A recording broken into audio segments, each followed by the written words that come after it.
News. I'm wondering if you could tell us what, in terms of figures, are the actual emissions reductions you expect out of today's deal, and then what is your message to environmental groups who have a long list of releases right now calling this deal today a betrayal, a bulldozing of environmental protections, gutting a major climate tool, harming our future, and abandoning international commitments, and putting net zero by 2050 firmly out of reach? Well, first, let me start at the end and let me go through it. What we have today is an agreement between the Government of Canada and the Government of Alberta committing to net zero 2050. Both of us committing to net zero 2050. Not committing in a speech, not committing rhetorically, committing with a series of investments and commitments and market frameworks that are going to move the province, going to move the country towards low emission and to net zero. Net zero, the environment respects, or is a function of emissions. It's physics. It's what actually happens. And in order to change what actually happens, you have to go out in that room.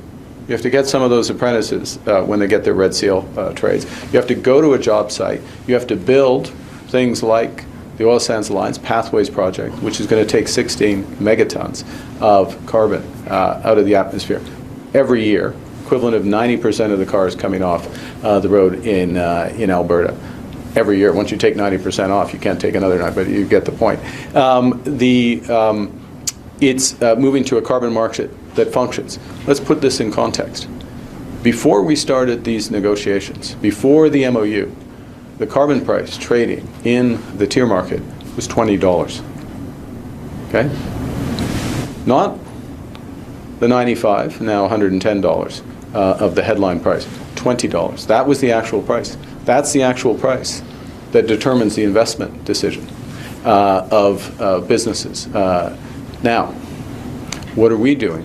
We're putting in place frameworks, changing the way the market works, a floor price, contracts for differences, skin in the game from the Government of Alberta, skin in the game from the Government of Canada, so that we have a functioning market.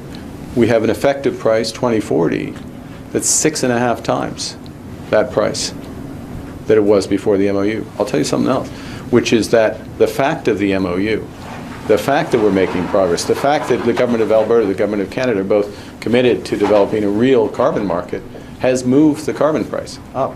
It's $40 now, right? This is not just correlation. It's actually consistent with the market moving forward. So when you look at and I'll give you one last thing to answer your question, which is that the pipeline to Asia, as we know, the process of bringing oil out of the oil sands, the SAGD process, other processes, and shipping creates emissions, so-called Scope 1, Scope 2 emissions. This deal more than compensates for those emissions. It's a net negative on the thing.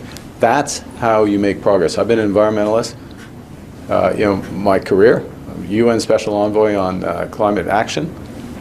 Those last two words, climate action. This is climate action. This is investment. This is moving forward. We're just coming up to time, so we'll do one question here and then one question in French to both Dominic. Hi, Prime Minister Mark Villani with CTV Calgary.